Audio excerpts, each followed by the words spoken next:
십자가의 보혈이 우리 죄를 씻으셨습니다. 그 십자가에 달리신 예수님의 죽음과 고통이 우리에게는 생명이 되었고 기쁨이 되었습니다. 우리 이 시간 주님 앞에 나와 십자가를 바라며 또한 주님께서 찾으시는 신령과 진정으로 예배 드리는 자가 되기를 원합니다.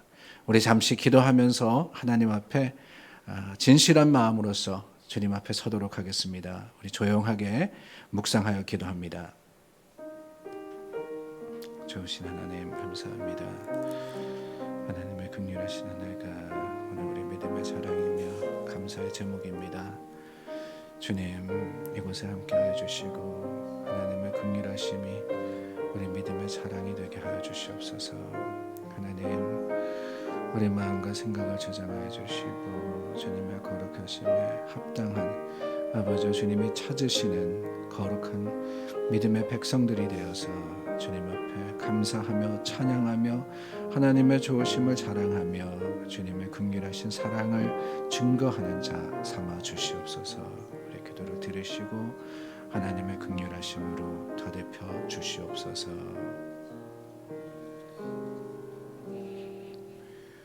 우리 영혼이 여호와를 바라며 그는 우리의 도움과 방패시로다. 우리 마음이 그를 즐거워하며 우리가 그의 성호를 의지하였기 때문이로다. 여호와여 우리가 주께 바라는 대로 주의 인자하심을 우리에게 베푸소서. 아멘. 좋으신 하나님, 우리의 도움과 방패가 되시는 하나님을 찬양합니다.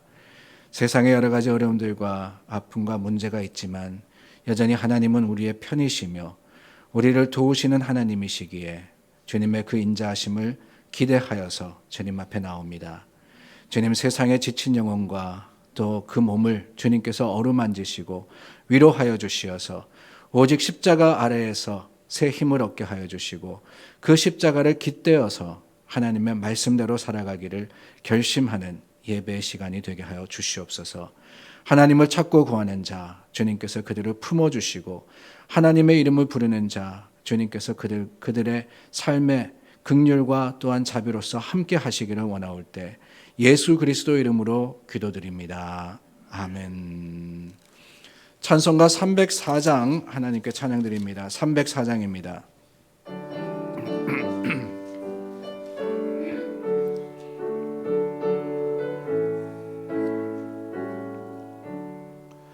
그 크신 하나님의 사랑 말로 다 형용 못하네. 저 높고 높은 별을 넘어 이 낮고 낮은 땅 위에 죄범한 영혼 구하려 그 아들 보내사 화목제물 삼으시고 죄 용서하셨네. 하나님 크신 사랑은 증량다 못하네. 영원히 변치 않는 사랑 성도여 찬양하세.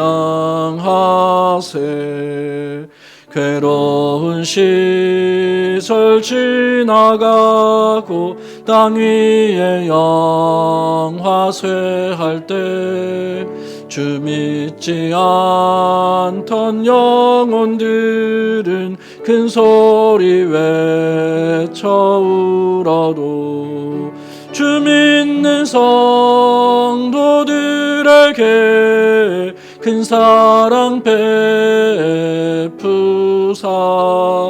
우리의 죄 사했으니 그 은혜 잊을까. 하나님 크신 사랑은 증량다 못하네. 영원히 변치 않는 사랑 성도여 찬양하세.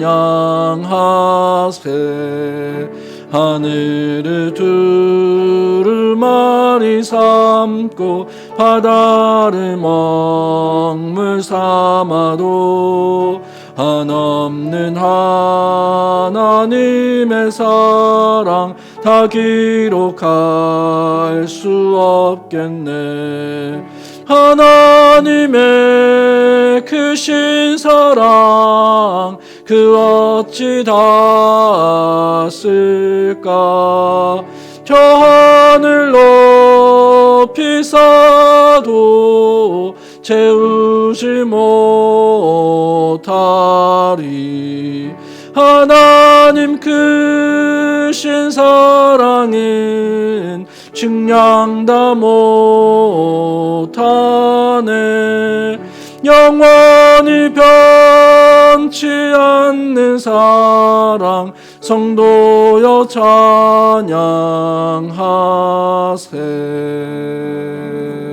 찬양하세. 아멘. 찬송가 218장입니다.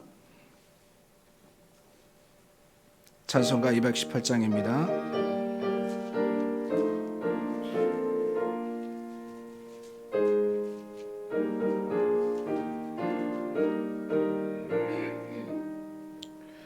내 맘과 정성을 다하여서 주 너의 하나님을 사랑하라.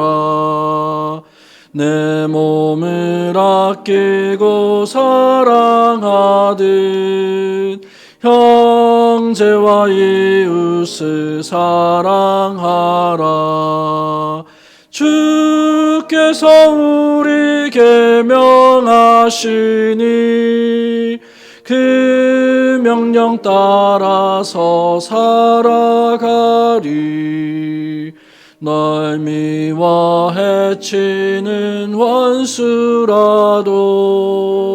언제나 너그럽게 사랑하라. 널 핍박하는 자 위에서도 신실한 마음으로 복을 빌라. 주께서 우리에게 명하시니 그 명령 따라서 살아가리. 나 항상 주님을 멀리하고 형제를 사랑하지 못하였다. 이러한 죄인을 사랑하사 주께서 몸 버려 죽으셨다. 속죄의 큰 사랑 받은 이 몸 내 생명 다. 우리 3절 다시 찬양합니다. 나 항상 주님을 멀리하고 나 항상 주님을 멀리하고 형제를 사랑하지 못하였다.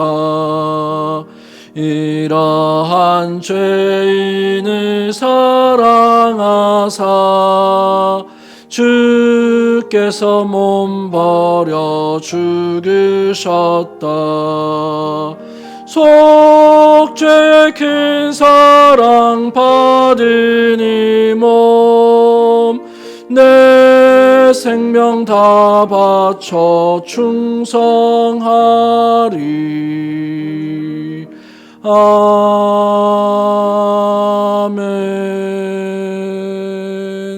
아멘. 우리 함께 기도할 때 윤연희 집사님 기도하시겠습니다.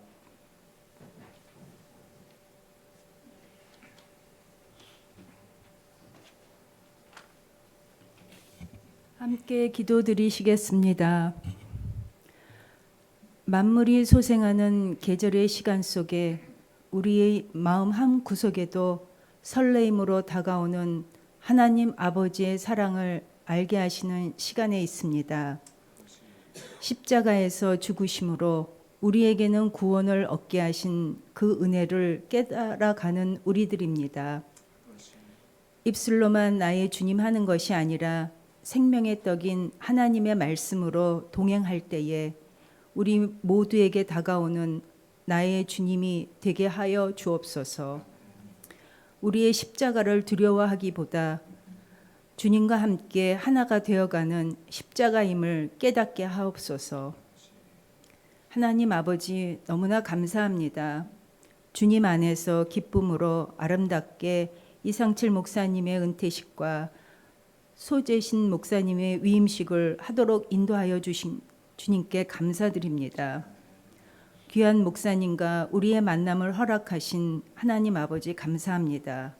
주님 안에서 하나 되어 주님이 원하시는, 주님이 뜻하시는 모습이 성숙한 사랑의 교회로 만들어져 가게 이끌어 주시옵소서.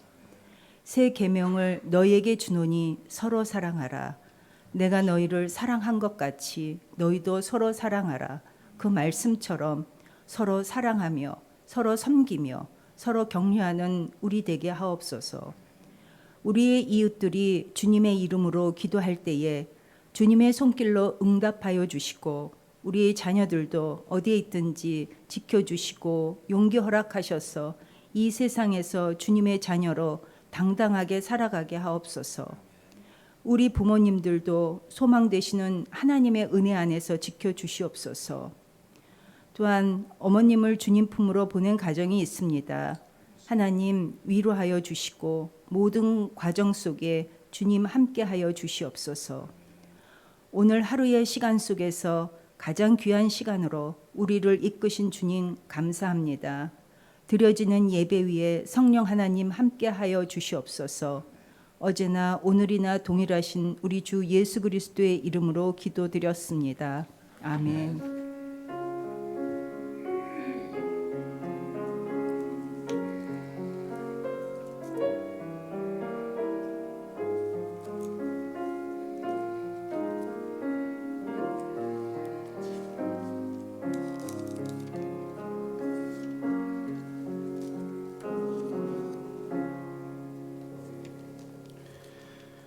오늘 저희가 함께 나누는 하나님 말씀은 사도행전 18장입니다.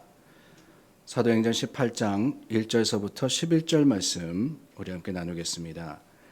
신약 성경 219면입니다.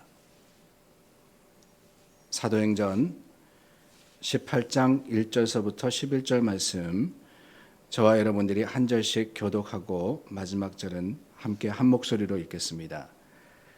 그 후에 바울이 아덴을 떠나 고린도에 이르러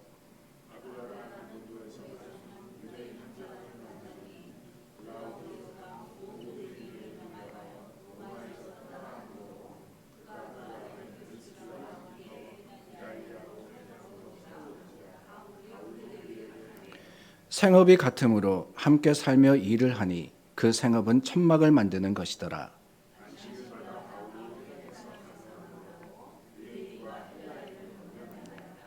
실라와 디모데가 마게도냐로부터 내려오매 바울이 하나님의 말씀에 붙잡혀 유대인들에게 예수는 그리스도라 밝히 증언하니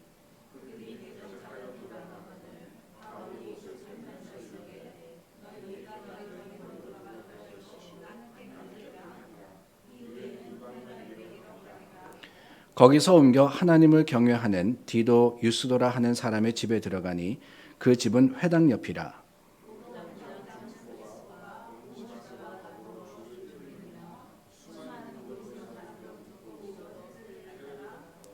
밤에 주께서 환상 가운데 바울에게 말씀하시되 두려워하지 말며 침묵하지 말고 말하라.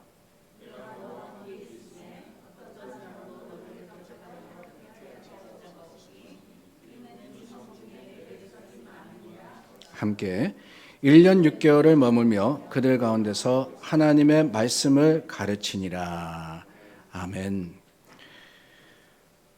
바울이 3번에 걸친 선교여행 중에 가장 오래 머물렀던 곳, 그 가장 오래 머물렀던 곳은 3차 전도여행 때 3년을 지내면서 두란노 서원에서 하나님 말씀 또 예수 그리스도의 복음을 증거했던 에베소라는 도시입니다. 성경의 에베소서가 바울이 로마에서 감옥 생활을 하면서 쓴 편지이고 또 2주 전에 기억나실 겁니다. 이상칠 목사님께서 마지막으로 설교하신 그 설교의 본문 요한계시록 2장에 나오는 소아시아 7교회 중에 첫 번째 교회, 처음 사랑을 버렸다고 책망받은 것이 바로 에베소 교회였습니다. 그게 가장 오래 바울이 머문 도시였고 그리고 세운 교회였으며 바울이 오랫동안 그 사역하는 가운데 하나님의 말씀을 증거했던 곳입니다. 그렇다면 여러분, 두 번째로 오래 머문 도시가 어디냐? 두 번째로 오래 머문 도시가 어디냐? 그것이 바로 고린도라는 오늘 본문에 나오는 도시입니다. 2차 전도여행 때 1년 6개월, 오늘 본문 11절에 보니까 1년 6개월을 머물면서 예수 그리스도의 복음의 사역을 감당했다. 이렇게 되어 있습니다. 오랫동안 있다 보니까 참 많은 일을 그곳에서 경험하기도 하고 또한 바울에게는 굉장히 친밀한 곳이다 보니까 더 간절한 마음으로 고린도 교회에 일어났던 여러 가지 일들에 대해서 따끔하게 충고도 하고 또 가르치는 간절한 마음으로 쓴 편지가 우리가 잘 알고 있는 고린도 전서와 고린도 후서입니다. 원래 오늘 제가 여러분들과 나누려고 했던 본문은 고린도 전서 1장이었습니다. 주보에 보시면은 고린도 전서 1장 10절에서 17절이 오늘 본문이었습니다. 그런데 지난주 위임식 때 이상칠 목사님께서 고린도 전서 3장의 말씀을 하시면서 제가 오늘 설교하려고 했던 그 내용의 대부분을 여러분들에게 말씀을 하셨더랬어요. 그래서 죄송하지만 본문을 급하게 바꾸게 되었습니다. 고린도 교회에서 일어났던 일들, 또 고린도 교회의 여러 가지 모습과 또 그들에게 주신 교훈을 나누려고 했는데 그 대신에 이전의 모습, 그러니까 어떻게 고린도 교회가 생겨나게 되었나 하는 것을 오늘 저는 여러분들과 함께 나누면서 하나님의 계획과 그의 섭리를 찾아가도록 하겠습니다. 사도행전 18장 말씀을 나누었는데요. 사도 바울의 2차 전도 여행의 행적이 사도행전 15장 말미에서부터 18장 22절까지 이어집니다. 사도 바울은 동역자 실라와 함께 1차 전도, 1차 선교 지역이었던 오늘날 터키의 중남부 지역이죠. 그 터키 중남부 지역을 방문해서 복음의 열매가 얼마나 자라고 있느냐, 그 복음의 역사가 어떻게 자생하고 있느냐 하는 것을 확인하면서 전도를 하였습니다. 더베와 루스드라, 이고니온, 비시디아 안디옥을 거쳐서 오늘의 터키의 그 북부 지역, 그러니까 흑해와 인자한 지역으로 가려고 했는데 우리가 잘 알듯이 성령님의 막으심과 인도하심으로써 오히려 그 소아시아 지역에 2차 선교를 하는 것이 아니라 드로아 항구를 통해서 에게해를 건너서 유럽으로 가게 되지 않습니까? 그래서 바울의 2차 선교 여행지가 유럽이 되었습니다. 그 지역 2차 선교 여행의 대상지는 오늘날의 그리스의 지역입니다. 그리스라는 나라가 위치한 지역인데요. 당시에는 북부 지역을 마게도냐라고 불렀고 그 남부 지역을 아가야라고 불렀습니다.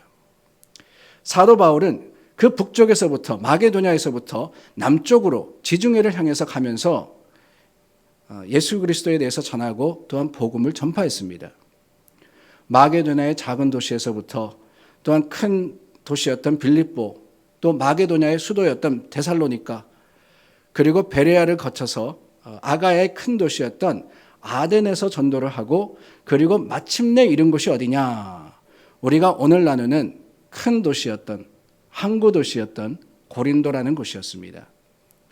그 고린도에서 가장 먼저 일어난 일이 무엇이었습니까? 오늘 18장 1절 말씀해 보니까 본문에는 사도 바울과 브리스길라, 아굴라 부부가 만났다라는 기록이 있습니다. 2절 말씀이죠. 브리스길라와 아굴라, 이 두 사람을 만나서 예수 그리스도의 복음 사역을 함께 하게 되었다라고 하고 있어요. 재미있는 것은 오늘 본문에 보면은 아굴라라고 하는 유대인을 만나고 그리고 그 안에 브리스길라와 함께 했다. 그러니까 순서가 남편 그리고 아내 이렇게 되어 있습니다.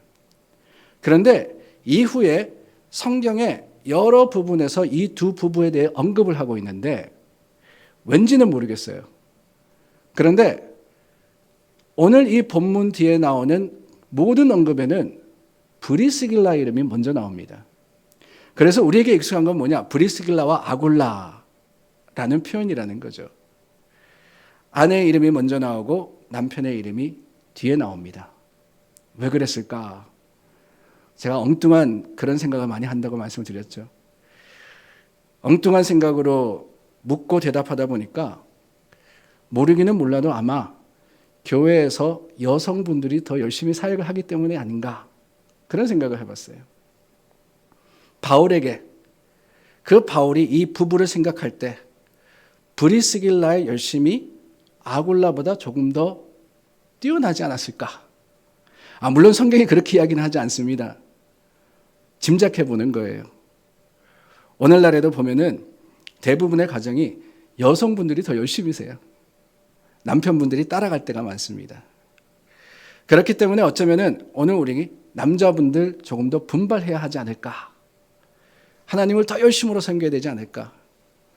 그래서 브리스길라와 아굴라가 아니라 아굴라와 브리스길라가 될 수 있도록 오늘 하나님께서 맡겨주신 사명, 또한 하나님께서 맡겨주신 말씀 전파의 그 사역을 감당하는 남성들, 그리고 물론 여성들이 되시기를 예수님의 이름으로 바랍니다.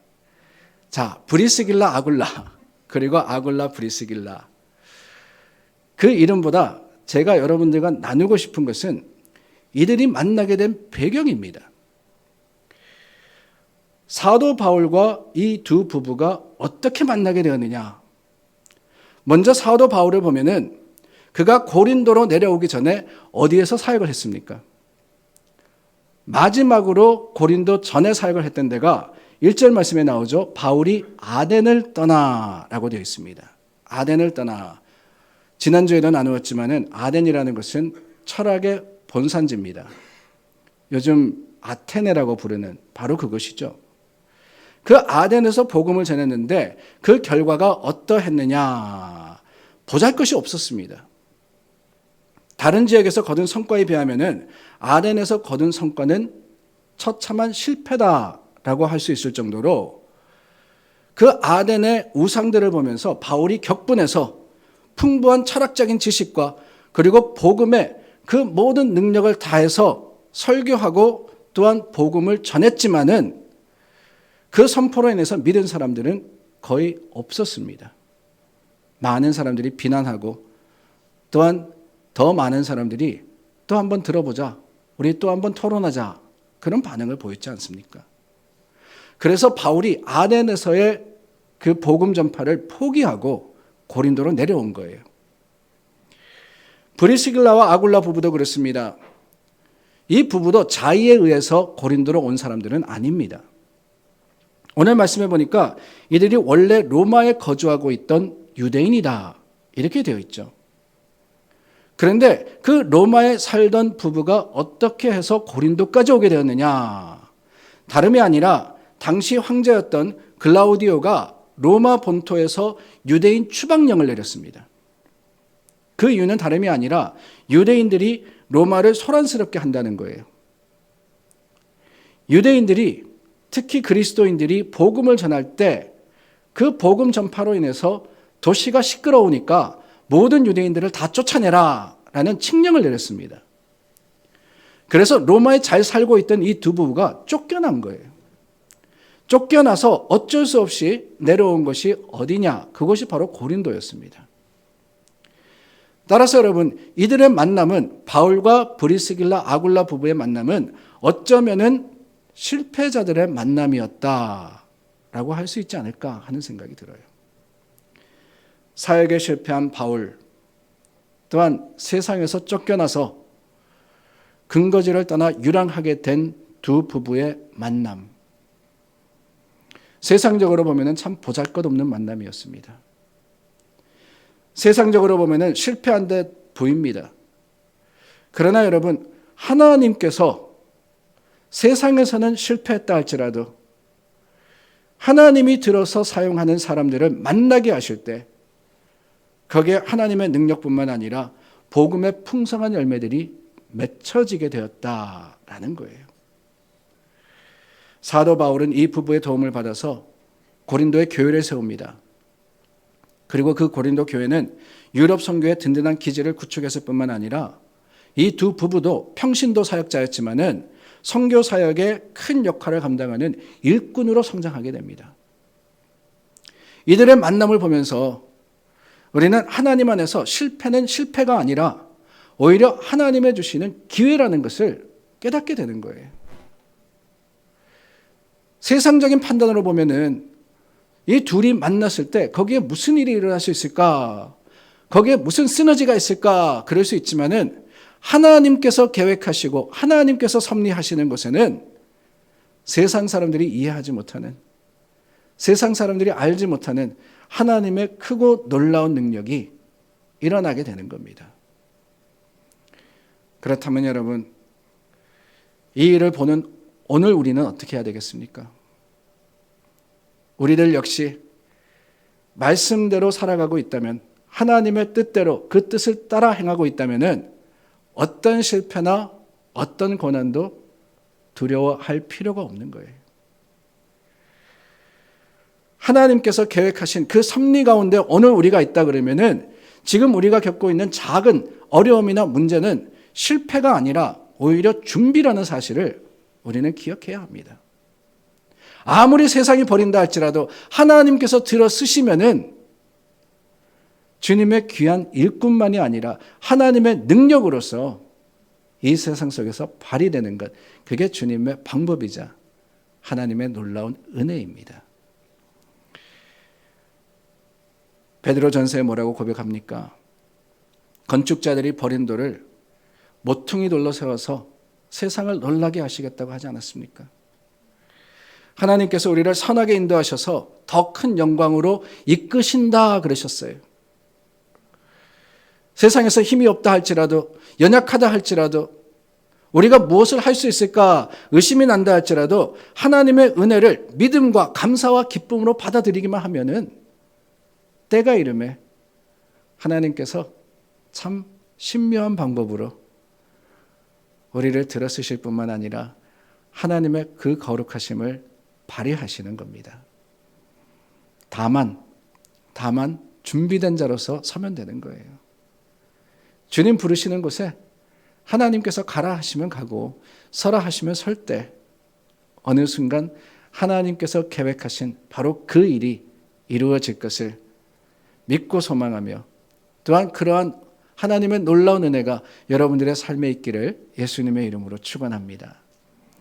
오늘 말씀, 이렇게 브리스길라와 아굴라 부부와 만났던 바울이 5절 말씀에 보니까 이런 말씀이 있습니다. 바울이 하나님의 말씀에 붙잡혀 유대인들에게 예수는 그리스도라 밝히 증언했다 그랬어요. 예수는 그리스도라 밝히 증언했다. 여러분, 사도 바울이 말씀에 붙잡혀서 복음을 전했다라는 것은 전혀 새로울 것이 없는 일입니다. 아니, 1차 선교행만이 아니라 2차 선교행, 그 여행을 다니면서 가는 곳마다 예수 그리스도의 복음을 전하지 뭘 전했겠어요? 그런데 여러분, 굳이 사도행전 18장 5절 말씀이 바울이 하나님의 말씀에 붙잡혔다는 것 뿐만 아니라 예수는 그리스도라고 밝히 증언했다는 것을 기록한 이유가 뭘까? 다른 게 아닙니다. 이미 말씀드린 대로 어쩌면은 아덴에서의 실패를 염두에 두었기 때문이 아닌가 하는 생각이 듭니다. 아덴의 사역이 왜 실패했다고요? 다른 게 아니었습니다. 바울이 그 아덴에서 하나님의 창조주 되심과 예수의 부활에 대해서 증거했습니다. 안 한 게 아니에요. 하기는 했지만 어떻게 했느냐 하는 것이 문제였습니다. 아덴의 학문적인 풍토를 의식한 나머지 지나치게 자신의 지식과 철학에 의존해서 논리정연하게 예수 그리스도의 복음을 지식적으로 전하려고 했는데 그게 문제였다는 거예요. 그게. 그 아덴을 떠나오면서 바울이 무엇을 깨달았겠습니까? 아니 어쩌면은 아덴에서 전했던 것은 그 다른 어느 도시에서 전했던 자신이 전했던 그 예수 그리스도의 십자가보다 더 널리 정연한 것이었는데 믿는 사람 하나 없이 그 아덴을 떠나올 때 바울이 무엇을 느꼈겠나 하는 거예요. 다름이 아니죠. 전도는 사람의 말과 지혜로 되는 것이 전혀 아니다라는 것을 그는 깨달았을 겁니다. 물론 바울에게 이런 생각이 전혀 없었던 것은 아닙니다. 그러나 아덴의 사역 이전까지 그것은 이론적인 이해였습니다. 어느 정도 사람의 설득력이나 지혜 그리고 그 말이 복음의 결실에 영향력을 끼칠 거다라는 생각을 바울이 그때까지 가지고 있었다라는 거예요. 자신의 힘과 능력을 통해서 예수 그리스도를 전하겠다라는 생각을 바울이 아덴까지는 가지고 있었습니다. 그런데 여러분, 그곳에서의 경험이 바울로 하여금 깨닫게 하지 않습니까? 복음의 능력이라는 것은 내 힘도 아니고 내 능력도 아니고 내 지식도 아니며 내가 애쓰고 힘쓴다고 되는 것이 아니라 무엇이라고요? 5절 말씀과 같이 오직 하나님의 말씀에 붙잡힐 때, 하나님의 말씀에 붙잡힐 때 하나님의 능력으로서 가능하다는 것을 바울은 깨달았던 겁니다. 사도 바울이 이때 자기의 모습을 회상하면서 고린도전서 2장 1절부터 5절에 이렇게 고백을 합니다. 여러분 제가 읽을 테니 잘 들어보십시오. 형제들아, 내가 너희에게 나아가 하나님의 증거를 전할 때에 말과 지혜의 아름다운 것으로 아니하였나니 내가 너희 중에서 예수 그리스도와 그가 십자가에 못 박히신 것 외에는 아무것도 알지 아니하기로 작정하였음이라. 내가 너희 가운데 거할 때에 약하고 두려워하고 심히 떨었노라. 내 말과 내 전도함이 설득력 있는 지혜의 말로 하지 아니하고 다만 성령의 나타나심과 능력으로 하여 너희 믿음이 사람의 지혜에 있지 아니하고 다만 하나님의 능력에 있게 하려 하였노라. 아멘. 바울의 진실한 고백 아닙니까? 내가 너희에게 예수 그리스도를 증거할 때 말과 지혜로 하지 않았다 그렇게 이야기합니다. 왜요? 그렇게 해봤는데 안 되더라는 거예요. 그렇게 해봤는데 실패했다는 겁니다. 그렇기 때문에 고린도에서의 사역은 바울이 가장 낮아진, 가장 겸손해진 그 모습으로서 오직 하나님의 능력을 의지하여서 행하였고, 그럴 때 고린도라는 그 큰 도시가 복음으로서 변화되기 시작했던 겁니다.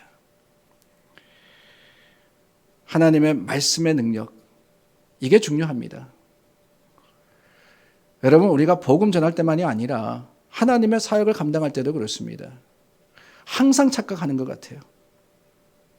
교회가 힘이 있어야, 교회가 숫자가 있어야, 교회가 돈이 있어야 하나님의 일을 감당한다. 교회는 착각합니다. 교인들도 그래요. 내가 지식적으로 뛰어나야지만 세상 사람들에게 예수 그리스도를 제대로 전할 수 있다. 물론 우리는 말씀을 배우고 그 말씀을 묵상해야 합니다. 하나님의 말씀을 가까이 하고 말씀 가운데 드러난 예수 그리스도의 십자가를 알아야 합니다. 근데 그 삶의 목적이 뭐냐? 어떤 지식적인 취득과 또한 지식적인 능력을 우리가 바라여서가 아니라는 거예요. 오히려 그 말씀 속에 담긴 오롯이 증거된 하나님의 능력을 깨달아 알기 위해서 하나님께 더 맡기고 그 하나님의 능력을 더 신뢰하고 하나님의 뜻을 쫓아가기 위해서 우리는 말씀을 가까이 해야 하는 겁니다. 그래서 여러분, 하나님 말씀을 진심으로 배우고 아는 사람은요, 점점 더 겸손해지는 거예요. 오히려 그 말씀 가운데 내가 할 수 없음을 깨닫게 되고 하나님께 맡기게 됩니다. 말씀을 가까이 하면 가까이 할수록 그 말씀 자체의 능력이 있음을 알게 되는 것이 하나님 말씀의 놀라운 은혜입니다. 성경이 뭐라고 증거하십니까? 어떤 죄악의 깊은 것도 찔러 쪼개는 힘이 있다 그러지 않았습니까? 그 하나님의 말씀이 능력이 있다고 하지 않았습니까? 하나님의 말씀에 변화가 있는 것이고 하나님의 말씀에 주님의 주시는 약속이 있는 거예요. 이 사실을 우리가 깨달아 알 때 그때 확신하게 됩니다. 아무리 말이 어눌해도 아무리 우리가 부족해도 연약해도 하나님의 능력이 함께 하시면 하나님께서 들어 쓰시면은 세상이 이해하지 못하는 크고 놀라운 일을 우리가 또한 교회가 할 수 있는 거예요. 그 하나님의 능력을 의지하고 주님을 기대하시는 여러분들이 되시기를 바랍니다. 그런데 여러분, 바울이 이렇게 복음을 담대하게 전했는데 어떤 일이 벌어집니까? 6절 말씀해 보니까 그들이 대적하여 비방하거늘 그랬습니다. 여기서 말씀하시는 그들이라는 것은 그 앞에 보면은 4절 말씀에 회당에서 강론하고 유대인과 헬라인을 권면하더라 하는 바로 그들입니다. 그러니까 유대인 회당에 모인 자들이죠. 유대인만이 아니었습니다. 헬라인도 그 가운데 있었습니다. 근데 이들이 바울이 전하는 복음을 듣고 오히려 비방하고 대적했다 그랬습니다. 그런데 이 6절 말씀에는 우리가 좀 이해하기 어려운 말씀이 나옵니다. 바울이 옷을 털면서 이르되 너희 피가 너희 머리로 돌아갈 것이요 나는 깨끗하니라 이후에는 이방인에게로 가리라 그랬다 그랬습니다. 어떻게 보면 좀 당황스럽습니다. 아니 바울이 왜 이런 일을 했을까? 왜 이런 말을 했을까? 물론 옷을 턴다라는 것은 우리가 힌트는 얻을 수 있습니다. 마태복음 10장에 보면은 예수님께서 12제자를 파송을 하시면서 이렇게 말씀하셨어요. 너희가 가서 복음을 전하는데 혹시라도 받아들이지 않으면 신의 먼지를 틀고 그곳에서 떠나라 그랬어요. 신발에 있는 먼지를 털어버리고 떠나라 이렇게 이야기하셨습니다. 그런데 여러분 바울은 사실 여기까지 오면서 평소에 그렇게 하지는 않았습니다. 복음을 전하다가 맞아 죽을 뻔한 상황까지도 간 적이 있었지만은 이런 말과 이런 태도로서 이 일을 했던 것은 처음입니다. 바울이 기껏해야 한 일은 유대인의 극렬한 반대에 부딪힌 안디옥에서 내가 이방인에게로 행하겠다. 이제는 더 이상 유대인에게 복음 전하지 않고 이방인에게 복음 전하겠다라고 선언한 게 다였습니다. 그런데 왜 고린도에서 이와 같이 행했을까? 고민이 되지 않을 수가 없어요. 왜 그랬을까? 바울의 첫 번째 관심은 늘 유대인에게 있었지 않습니까? 이방인에게 복음을 전했지만 바울은 항상 그의 편지에 보면은 유대인들이 먼저 하나님의 택하심을 받았다라는 사실을 선포하고 고백했었더랬습니다. 유대인들이 그래서 예수 그리스도를 알고 복음을 듣고 구원받기를 더 원했던 것이 바울이었습니다. 그런데 그럼에도 불구하고 유대인들은 복음을 받아들이지 않았고 바울을 대적했고 예수님을 비방했던 거예요. 그래서 옷에 먼지를 털면서 이방인에게 가겠다 선포하는데 여기서 옷에 먼지를 털었다라는 것은 옷을 털었다는 것은 유대인들을 이방인 취급하겠다라는 선언이었습니다. 말씀드린 대로 원래는 신발의 먼지를 터는 것이 일반적입니다. 유대인들은 이방인들을 부정적으로 생각했습니다. 그래서 이방 땅에 있다가 유대 땅으로 올 때는 어떻게 하느냐? 신발을 벗어다가 그 신발에 있는 먼지까지도 털어버리고 그리고 유대 땅으로 들어갔다라고 해요. 그런데 여러분 바울은 그 신발의 먼지를 털어버리는 게 아니라 옷의 먼지를 털어버림으로써 오히려 선포하는 겁니다. 내가 유대 땅에서 이제는 이방 땅으로 가겠노라. 하나님의 말씀을 유대인들에게 그렇게 절실하게 전했음에도 불구하고 여전히 받아들여지지 않았던 그 복음의 안타까운 마음, 그 전도의 절실한 마음으로서 바울이 마지막으로 선포하는 거예요. 어떻게까지 표현을 하느냐? 너희의 피가 너희 머리로 돌아갈 것이다. 이렇게 표현할 정도로. 이게 무슨 말이냐? 다른 게 아닙니다. 모든 인간은 죄인이기 때문에 죄의 삭수로 죽을 수밖에 없는 존재입니다. 생명을 잃게 되는 것이지요. 근데 생명이 어디 있느냐? 유대의 방식으로는, 유대의 법으로는 그 생명이라는 것은 피에 있었습니다. 그렇기 때문에 피값으로 죄를 치룬다라고 표현을 했었죠. 예수님께서 죄인들을 위해서 피를 흘려주셨어요. 그러므로 예수님을 영접하면은 예수님의 피값으로 인해서 내가 죽음을 맞이하지 않아도 된다. 내가 죽지 않아도 된다. 다르게 표현하면은 내가 피를 흘리지 않아도 된다는 거예요. 예수님을 믿으면은 그 보혈로 인해서 내 피가 흘려지지 않게 되는 겁니다. 그런데 그 반면에 예수님을 거부하면 어떻게 되느냐? 다른 게 아니에요. 자신의 피가 자신의 머리로 돌아가게 되는 거예요. 구원을 얻지 못하게 되는 것이며 사망에서 생명으로 옮겨지지 않게 되는 겁니다. 바울이 유대인들에게 이 말을 한 것은 물론 그들을 저주한 것은 아닙니다. 오히려 더 안타까운 마음으로 구원받지 못한 자들이 얼마나 이 처절한 상황에 처할 수밖에 없는지를 선포하고 그것으로 인해서 그들이 돌아오기를 원했던 거예요. 그런데 여러분 특이한 것은 그 6절 말씀에 바울이 뭐라 그러느냐? 너희 피가 너희 머리로 돌아갈 것이요 나는 깨끗하니라 라는 말씀을 하십니다. 나는 깨끗하니라.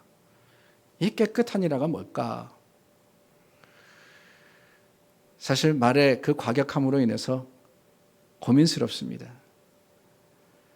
근데 여기서 바울이 깨끗하다라고 한 것은 어쩌면은 자신은 최선을 다하고 하나님께서 내게 맡겨주신 사명에 부끄러움이 없다라는 표현이 아닌가 하는 생각이 들어요. 고린도의 유대인이 복음을 받아들이지 않았지만은 오히려 뭐라 그랬습니까? 그들이 대적했다 그랬어요. 비방했다 그랬습니다. 그러나 그럼에도 불구하고 최선의 노력을 다했던 바울은 주님 앞에 부끄럽지 않았다. 내게 맡겨주신 사명에 최고의 노력을 다했다라고 선포할 수 있었던 겁니다.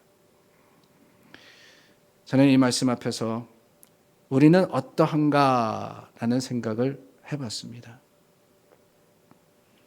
바울이 나는 깨끗하니라. 얼마나 최선을 다했으면 그럴 수 있었을까? 그런데 지금 주님께서 너는 어떠냐? 라고 내게 물어보신다면 주님, 나도 깨끗합니다. 라고 과연 답할 수 있을까? 여러분들은 어떠십니까?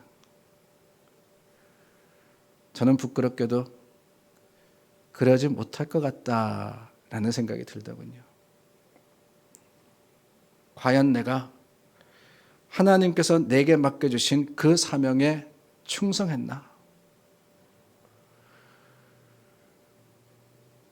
유대인들 앞에서 나는 깨끗하다고, 아니 더 나아가서는 주님 앞에서 주님, 내가 맡겨주신 그 사명에 끝까지 충성했습니다 라고 할 수 있을까? 아마도 우리 중 많은 분들이 그러지 못하지 않을까라는 생각이 듭니다. 물론 부끄럽습니다. 물론 죄송합니다. 그러나 여러분, 여기에 감사가 있어요. 아직 기회가 있다는 거예요. 아직 기회가 있습니다. 지금까지 그러지 못했다 할지라도 주님께서 아직 우리를 부르지는 않으셨으니까, 주님께서 얼마가 되든지 우리에게 시간과 기회를 주셨으니까 바울의 열심을 쫓아서 우리도 열심으로서 주님 앞에 선다면은 주님이 우리에게 기회를 주시지 않을까. 그 기회마저도 놓치지는 마시기를 바랍니다. 주님께서 주신 앞으로의 그 시간도 부끄러운 마음으로 지나다가 주님이 부르시는 그날 얼굴 들지 못하고 주님 앞에 서지 않는 저와 여러분들이 되지 않기를 바랍니다. 나는 깨끗하니라 라고 했던 그 바울이 유대인들이 아니라 디도 유스도라 하는 그 이방인에게 복음을 전합니다. 어쩌면 내가 이방인에게로 가노라 했는 그 말씀을 그대로 실행했는지도 모르겠습니다. 그런데 여러분, 놀라운 것은 그렇게 유대인이 아닌 이방인에게 복음을 전하겠다고 선포하고 이방인에게 복음을 전했는데 어떤 일이 벌어지느냐. 8절 말씀해 보니까 회당장 그리스도가 온 지방과 더불어 믿었다 그랬어요. 최선을 다했을 때 하나님께서 오히려 그 바울의 사역을 축복해 주시는 거예요. 9절 말씀과 10절 말씀에 하나님께서 바울에게 말씀하십니다. 두려워하지 말고 침묵하지 말고 말하라. 내가 너와 함께 있음에 어떤 사람도 너를 대적하여 해롭게 할 자가 없을 것이니 이는 이 성중에 내 백성이 많음이라. 이 성중에 내 백성이 많음이라. 때로는 우리가 답답할 때도 있습니다. 이루어지지 않는 여러 일들을 보면서 조급할 때도 있어요. 그러나 여러분, 오늘 저와 여러분들은 기억하기를 원합니다. 그 순간에도 열심으로써 하나님이 맡겨주신 일을 감당하는 자들에게 주님께서는 특별한 방법으로서 오히려 생각하지 않았던 하나님의 일들을 통하여서 이루시는 거예요. 다만 하나님 말씀에 사로잡혀 그 말씀의 능력 안에서 하나님의 일을 최선을 다해 충성하는 자들에게 하나님은 이런 놀라운 일을 베풀어 주시는 겁니다. 오늘 저와 여러분, 하나님께서 주신 기회에 감사합니다. 얼마가 되든지 그 시간에 하나님께서 맡겨주신 사명을 감당하기로 다시 한번 약속하시고 다시 한번 주님을 향하시며 말씀 가운데 예수 그리스도의 증인이 되시는 믿음의 백성들이 다 되시기를 주님의 이름으로 축원합니다. 우리 이 시간 함께 기도하겠습니다. 우리 잠시 함께 기도할 때 오늘 우리 이런 기도를 드리면 좋겠습니다. 우리 주위에 하나님께서 내게 맡겨주신 한 사람이 있지 않은지 잠시 돌아보기를 원합니다. 그것이 내 가족일 수도 있고 내 친지일 수도 있고 이웃일 수도 있고 아니면 내가 만난 사람일 수도 있을 것 같습니다. 우리는 바쁜 삶을 살면서 내가 신앙생활 잘하는 것, 어쩌면 거기에 얽매여가지고 하나님이 내게 주신, 주님께서 내게 맡겨주신 그 사명은 복음 전파라는 사실을 잊어버릴 때가 많은 것 같습니다.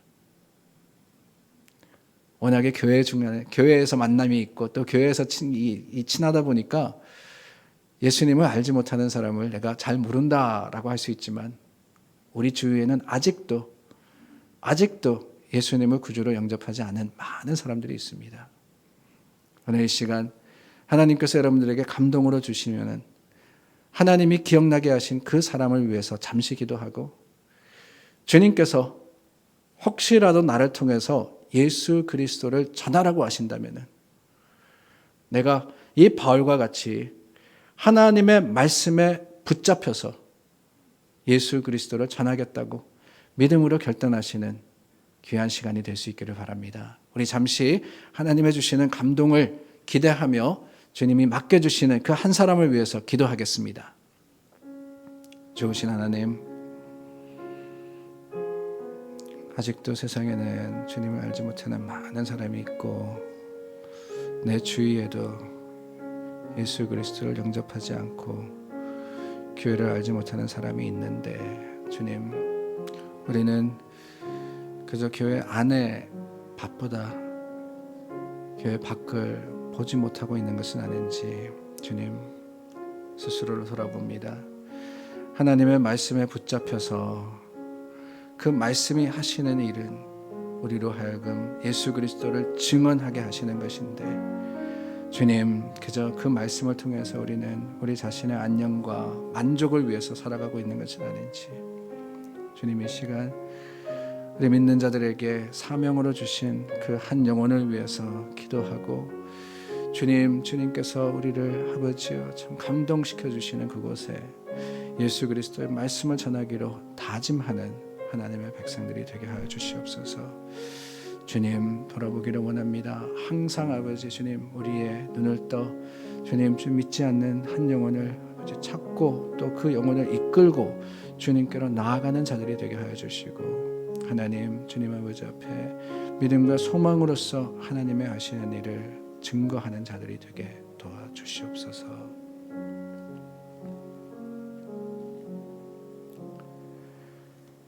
바울이 하나님의 말씀에 붙잡혔을 때 예수를 그리스도라고 증언하였음을 주님 우리가 보았습니다.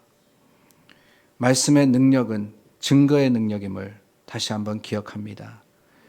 주님 앞에 우리도 깨끗할 수 있도록 주님께서 맡겨주신 복음 전파의 사명에 최선을 다하게 하여 주시고, 부끄럽지 않게 하시고 하나님의 거룩하심을 증거하는 증인이 되게 하여 주시옵소서. 주님 항상 하나님의 성령의 인도하심을 따라 믿지 않는 한 영혼을 볼 수 있는 영안을 허락하여 주시옵고, 또한 그들을 긍휼히 여기는 마음을 주시옵고, 주님께 인도하기를 바라는 열심을 주시기를 원하오니, 주님 오늘 바울과 같은 하나님의 사람의 그 믿음으로써 쓰임받는 우리 모두가 되기를 원하오니, 주님 오늘도 우리 가운데 살아 역사하시고 오늘도 우리 가운데 하나님의 긍휼하신 사랑으로서 충만하게 하여 주시옵소서. 예수 그리스도 이름으로 기도드립니다. 아멘. 오늘 사순절 13번째 날입니다. 하나님께서 우리에게 40일간의 기회를 주시지 않았나 하는 생각을 많이 합니다. 이 40일 분주하고 바빴던 가운데서 우리가 잠시 물러나서 하나님 말씀을 가까이 하고 또 기도하고 묵상하고 주님 안에서 절제와 경건으로서 십자가를 바라는 저와 여러분들이 될 수 있기를 바랍니다.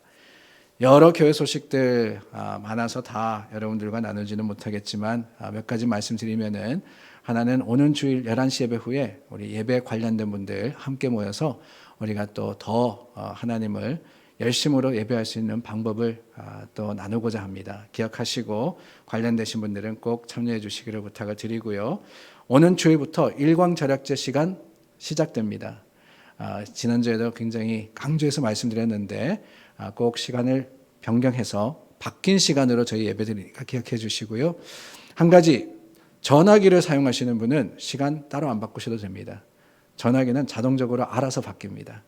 그러니까 전화기로 알람 맞추시는 분은 신경 쓰지 마시고 주무시면은 알아서 아침에 일어나야 되는 알람 시간에 알람이 우니까 걱정하지 마시기를 바랍니다. 임장기 목사님 지난 주일 출국하셔서 한국에 잘 도착하셨습니다.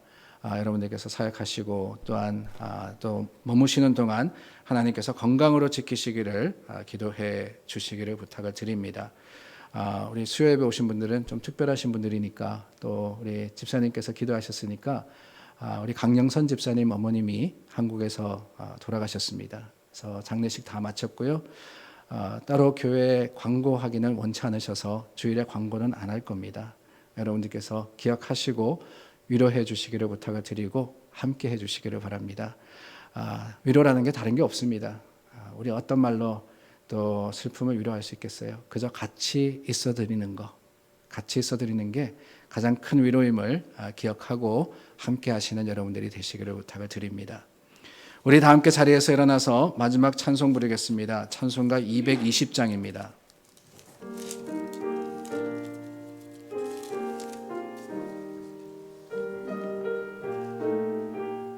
1절과 3절만 부릅니다. 사랑하는 주님 앞에 형제자매 한 자리에 그 신은혜 생각하며 즐거운 찬송 부르네. 내 주 예수 본을 받아 모든 사람 내 몸같이 환난 근심 위로하고 진심으로 사랑하세. 사랑하는 주님 예수 같은 주로 섬기나니 한 피 바다 한 몸 이룬 형제여 친구들이여 한 몸같이 친밀하고 마음으로 하나 되어 우리 주님 크신 뜻을 지성으로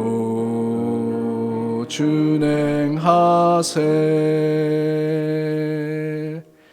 주님 가르치신 기도드리겠습니다. 하늘에 계신 우리 아버지여, 이름이 거룩히 여김을 받으시오며 나라에 임하옵시며 뜻이 하늘에서 이룬 것 같이 땅에서도 이루어지이다. 오늘날 우리에게 일용할 양식을 주옵시고 우리가 우리에게 죄 지은 자를 사하여 준 것 같이 우리 죄를 사하여 주옵시고 우리를 시험에 들게 하지 마옵시며 다만 악에서 구하옵소서. 대개 나라와 권세와 영광이 아버지께 영원히 있사옵나이다. 아멘.